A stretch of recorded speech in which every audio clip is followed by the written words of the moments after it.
So, hello guys. Ako nga pala si Mark Parali Manalo from DSMT 1D14 and representing our group on our reporting. So, today we're going to briefly explore Rule 13, 14, and 15, which is Rule 13, overtaking, Rule 14, hand-on situation, and Rule 15, which is crossing situation. So, ang goals namin ngayon ay maturuan kayo na ma-understand nyo ng maigi ang kada rule na ito. So, una, i-introduce ko muna sa inyo ang aming first reporter sa Rule 13. So, Palma, pasok! So, what's up guys? I'm the one who will be demo about Rule 13 overtaking. My name is Jamil Palma, students from 1B14 BSMT. Notwithstanding anything contained with the rules of Part B, Section 1 and Section 2, any vessel overtaken and others shall keep out the way of the vessel being overtaken. B. A vessel shall be deemed to be overtaking when coming up with another vessel from a direction more than 22.5 degrees above her beam. That is in such a position in reference to a vessel she is overtaking, that at night she would be able to see only a starlight of that vessel but neither of her sightlines. C. When a vessel is in any doubts as to whether she is overtaking another, she shall assume that this is the case and act accordingly. D.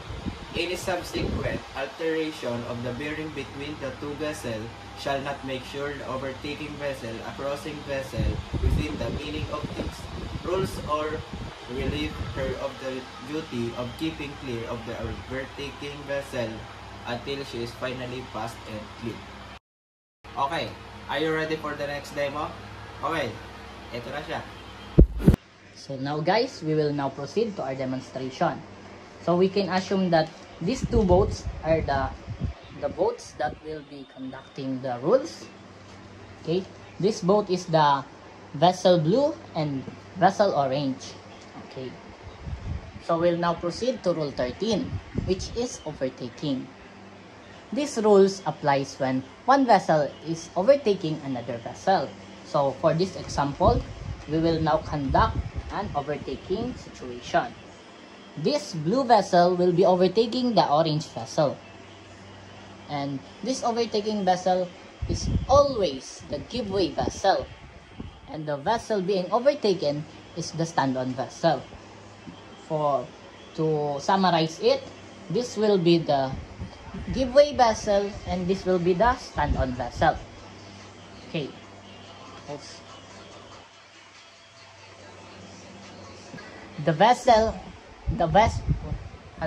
vessel is considered to be overtaking another if each approaching from a direction more than 22.5 degrees above the beam of the vessel being overtaken. So, we can assume that this will be the port, the bow, and this will be the stern or the above. And this will be the bow of the blue vessel. This is the starboard side and this is the port side. Okay. So for example, we assume that this blue vessel is approaching the orange vessel on a starboard quarter. Yeah, here it is. So if this blue vessel has reached the degree of 22.5 degrees above of this orange vessel, we can assume that this blue vessel will be overtaking the orange vessel. Here, like this, like that. That's pose. If you are not sure whether you're overtaking here, if the orange vessel is not sure if the blue vessel is overtaking her, the orange vessel should assume that the blue vessel will be overtaking. So this orange vessel should act accordingly to the rule. So just maintain its speed and its course, and the blue vessel will continue its overtaking, or if it's not overtaking, then continue. So the key phrase on the overtaking situation is any vessel that is overtaking any other. Key phrase of this situation, which is the overtaking situation, any vessel overtaking any other shall keep out of the way of the vessel being overtaken. So, pause muna. So, the key phrase on this situation, which is the overtaking situation, is any vessel, the key phrase on this situation, which is the overtaking situation, is any vessel overtaking any other shall keep out of the way of the vessel being overtaken. So, tatagalogin na lang po natin para mas maintindihan natin. So, dapat daw ito, maintain lang to. Maintain natin yung direction niya at yung speed niya.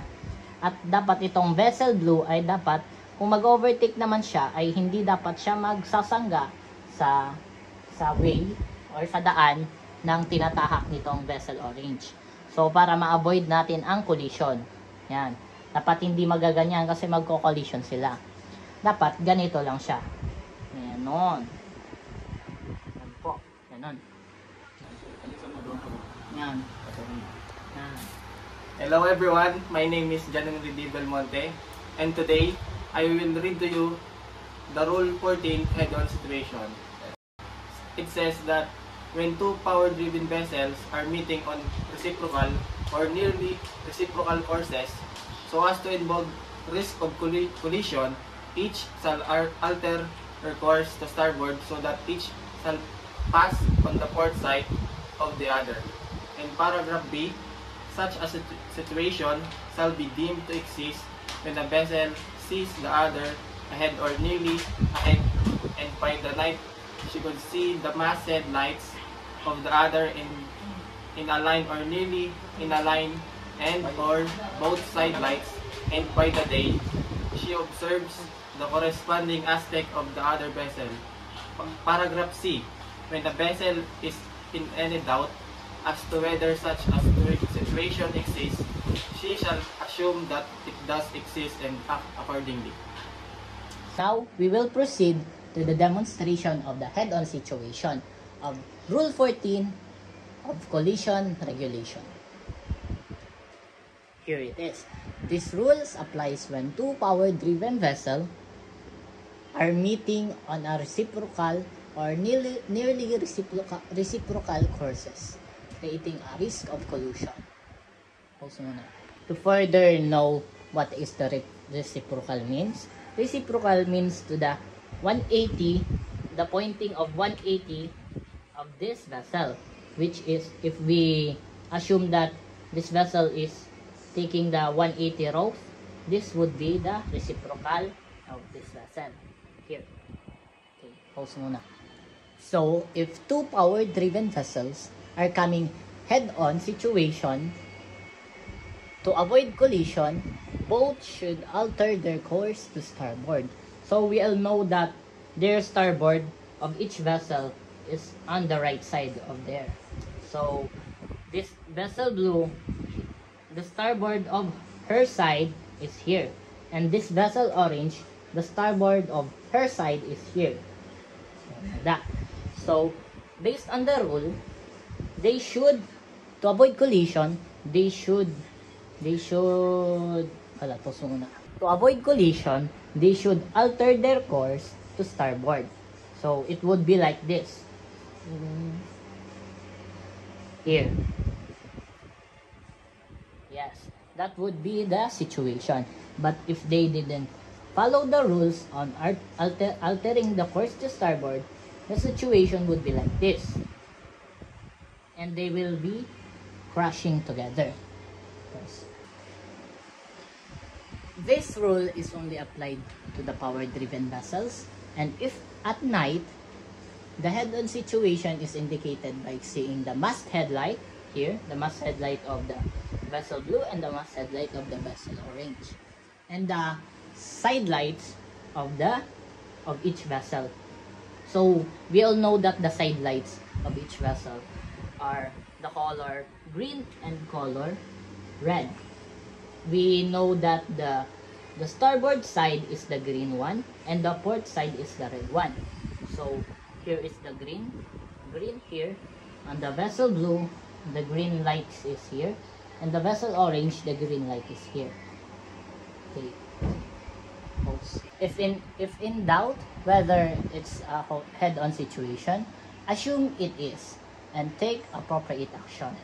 So tatagalogin po natin. Kung nagtataka kayo kung head-on situation nga ba yun, yung ano natin mangyayari kasi gabi, dapat mag-assume na lang tayo na head-on situation siya at mag-act accordingly kahit hindi mo kita yung yung sheet. 4 key phrases. Ay garusa lang. So, if in doubt whether it's a head-on situation, assume it is and take appropriate action. So, tatagalogin na lang po natin. So, kung nagtataka kayo kung head-on situation nga ba ito, dapat mag-assume na lang kayo na magiging head-on situation yon at take the proper action. Alter your course to starboard. Yes. The key phrase for the Rule 14 head-on situation was each shall alter her course to starboard, so each shall pass to their port side of each other vessels. Alat-salak. The key phrase for this Rule 14, which is head-on situation, was each shall alter her course to starboard so that each shall pass on her port side of the other. So, ito tatagalogin po natin. Dapat daw po, yung kada vessel ang mag-alter mag-alter sa kanilang starboard side para makadaan sila sa kanilang port side. We all know that this is the port side of the vessel blue and this is the port side of the vessel orange. So, pag nag-alter sila ng course ng starboard, ganito yan at makakadaan sila sa kanilang bawat port side. So let's go for our next reporter. Hello, I'm Jeepman Buenetirain po. I will be discussing Rule 15 crossing situation. When the two parted driven vessel are crossing so as to involve less of collision, the vessel which has the other and here on starboard side shall keep out of the way and show. If the circumstances of the case admin avoid crossing side of the other vessel. Let's move on to demonstration of each rule. Okay, so now let's proceed to the demonstration of Rule 15, the crossing situation. So, tatagalog ko na lang po. So, alam naman natin na ang crossing situation ay yung situation kung nasaan pa-cross yung daan nila. Ganito, pa-cross po yan. Crossing situation. Okay. So, to summarize it, it only applies when two power-driven vessels are crossing each other. In such a way, there is a risk of collision. Like this. There's a risk of collision here. If two power-driven vessels are crossing, the vessel which has the other on her starboard side must be the giveaway vessel. So, we can assume that this vessel, this is her starboard side. And here is the vessel. Okay na. So we can assume that this vessel blue must be the giveaway vessel. Because, tatagalogin na lang po natin. Kasi andito po kasi yung starboard side niya. At sabi doon sa rule, kung yung vessel daw ay nasa starboard side ng vessel, itong vessel blue ay nasa starboard side ay yung vessel orange. So we can assume that this vessel blue is the giveaway vessel and this vessel orange is the stand-on vessel.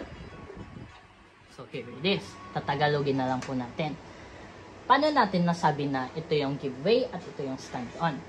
Kasi po, dito po yung starboard side niya. Ito. At sabi doon sa rule, kung ang vessel daw, which is vessel orange, ay nasa starboard side ng vessel blue, siya daw yung mag-giveaway. So, ito yung stand-on vessel, diretso lang siya, at ito yung blue vessel is the giveaway. Kung mag-alter course siya, at mag-slow down para maiwasan ang risk of collision. Sige. sige. Yaw to ar ganyan. Sige. So, the vessel must take early. So, the giveaway vessel must take early and substantial action to avoid a collision. So, dapat daw yung giveaway vessel ay magtitake ng mas maagang action para maiwasan yung collision nila. And typically, this means altering her course to starboard, starboard, and go behind on the stand-on vessel, which is, andito yung behind ng orange na stand-on vessel natin, dito yung behind niya. So, magpupunta siya doon sa behind niya, yun. At dediretso. So, kung gabi naman po, alam natin na tayo yung stand-on vessel pag nakikita natin yung red na side light. Pag gabi naman po, alam natin na tayo yung stand-on vessel kasi makikita natin yung red na side light. Kasi yung red na side light is on the port side of the vessel. Okay. The vessel with the other on its port side is the stand-on vessel and should maintain course and speed. So, dito po sa phrase na to, ito po yung, di ba, ito yung starboard side nito at ito naman yung port side. So, alam naman natin na ito yung stand-on vessel. Ang rule daw ng stand-on vessel is maintain course and maintain speed. Dapat hindi daw siya magbabago ng course at hindi din magbabago ng speed. But also, be prepared to act if the giveaway vessel fails to comply. At dapat daw, yung stand-on vessel ay maging alert at mag-take early action man kung mag-fail man ang vessel blue natin. Okay na. In situation of Rule 15 was the vessel which has the other on her starboard side shall keep out of the way. So, kung tatagalogin po natin, the vessel which has the other on her starboard side must keep out of the way of the vessel. So, alis po natin to dito para wala siya sa daanan ng ating stand-on vessel.